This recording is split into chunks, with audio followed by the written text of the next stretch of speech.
Hey YouTube, Prof Sale is coming at you with another video, and today I thought I would talk about customer service. This issue in the reselling community has probably created as much tension and strife as any other issue, how to deal with customers. I'm not saying that I'm a customer service expert, however, I have worked for some pretty major companies in my career, and customer service was high on their list of priorities, so I have learned a few things.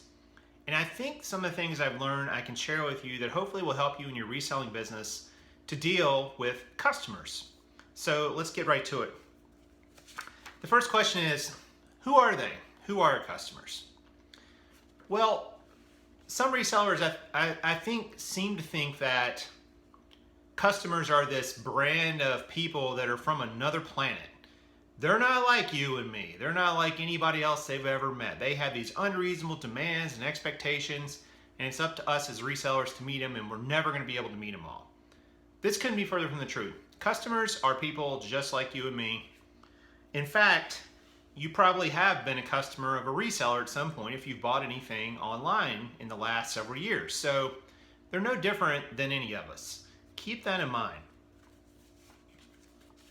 What are their expectations? Well, their expectations are probably similar to what your expectations would be when you go to buy something. They expect to see an item described accurately and with a price that is reasonable. Now, that's probably the same expectation you have when you walk into a store. When you walk into a major retailer and you go to buy something, you expect the item inside that box or inside that packaging, in most cases, to be new. You expect the company to uphold their return policy, whatever that policy may be, whether refunds or exchanges and so on. And you expect to get what the advertising in the store says you're getting. If an item is listed for on sale for $20, you expect it to ring up for $20. If returns are good for 30 days, you expect to be able to return it within 30 days. People who buy online are no different than those who buy in brick and mortar stores. They expect things to be exactly how they're listed and no differently. So keep that in mind when you're selling to them. So with that being said, how do these customers want us to treat them? They want us to treat them with respect, the same respect that you would expect if you were a customer and when you are a customer. They expect to be talked to like a human being. They expect you to understand their issues when there is an issue with an item, and they expect you to try and fix it. Now, that's where a lot of resellers I think go wrong. A lot of us in the reselling community believe that I'm going to put a bunch of items up for sale on eBay or Amazon or Craigslist or wherever it is. And once I sell them, I don't want to hear anything else about them. I want those buyers to deal with whatever the issues were. I've done my part. I don't want anything else to do with those items or those customers. That's just not reality, folks. All of these e-commerce platforms have return policies. They have seller standards. They have feedback systems. They have ways for buyers to figure out who the good sellers are and who the not so good sellers are. And guess what?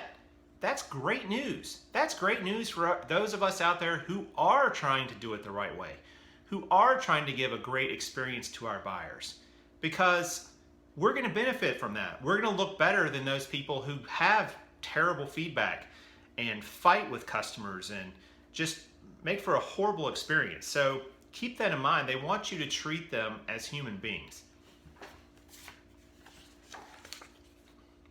Speaking of conflicts, you're going to have conflicts if you're a reseller. You're going to have conflicts with your buyers. So you need to decide how you're going to handle them. Reality is this: you don't win in an argument with a buyer. You tie or lose. That's really it. Because let's think about what happens. Someone buys an item from you and they don't like it. Maybe it's a reasonable dislike, maybe it isn't. Maybe you forgot something in the listing, maybe they're being overly critical. It doesn't matter. If you take all this time and energy to argue with them and to try to convince them that you are right, it's not going to matter, even if you are right. Because your time and energy that you spend dealing with that customer who has an issue with the item they bought from you, think what you could do with all that time and energy. Think if you have one difficult customer a week that you spend 45 minutes to an hour dealing with their issues between messages maybe to eBay or Amazon. It's not worth it. What could you make with that 45 minutes or an hour? That's 50 hours a year almost. So what could you do with an extra 50 hours? That's a work week.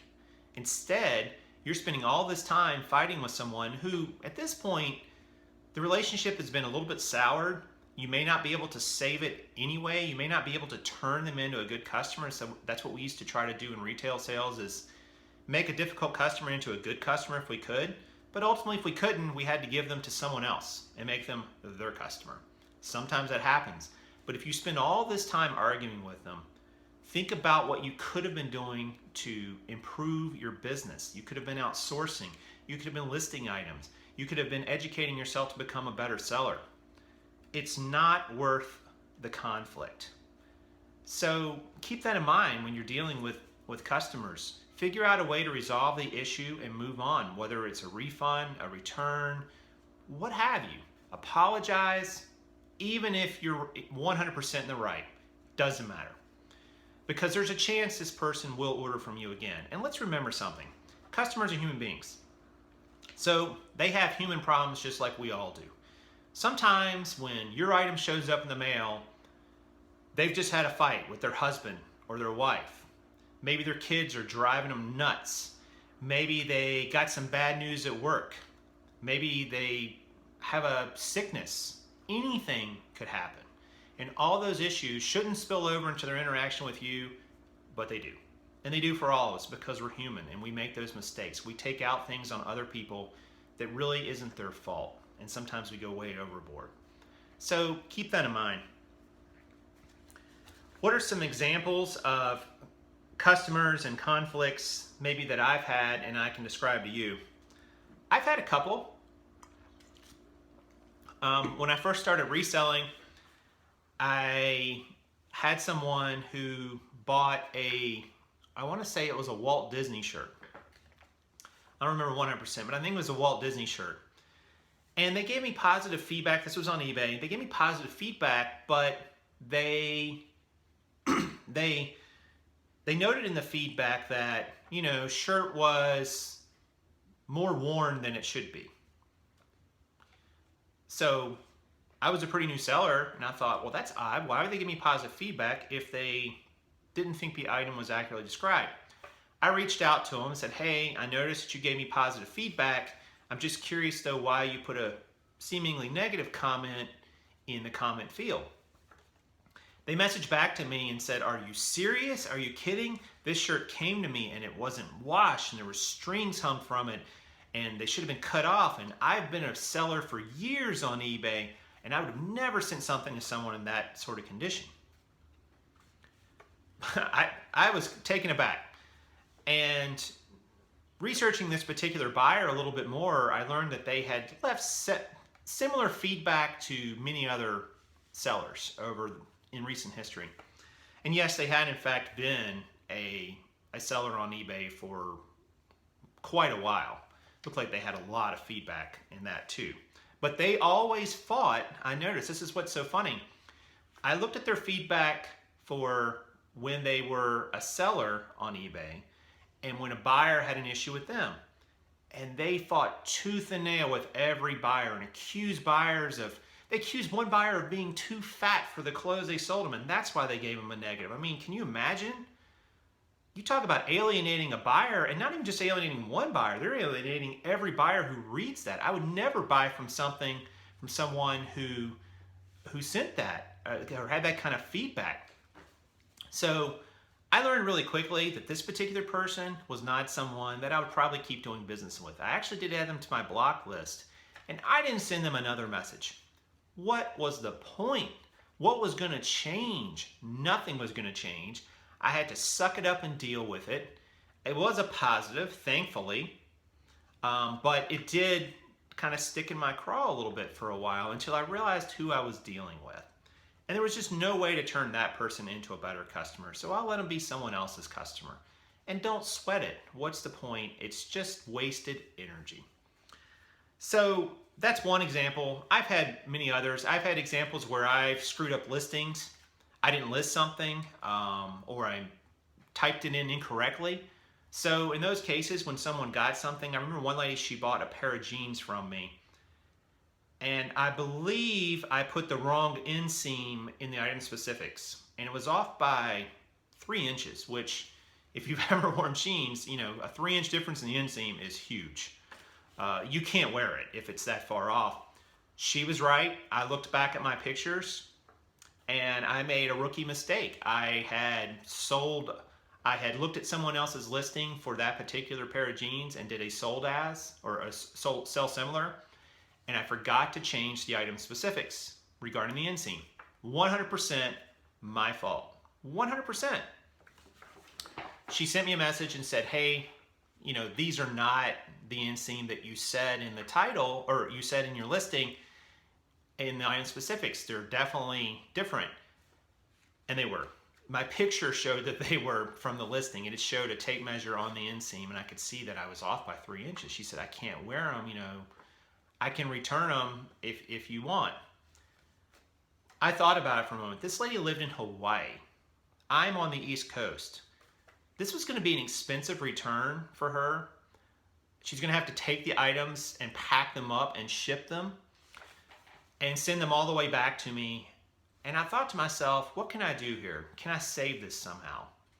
So I messaged her back and I said, you know what? You're 100% correct. I made a mistake. I apologize for it because what else could I say?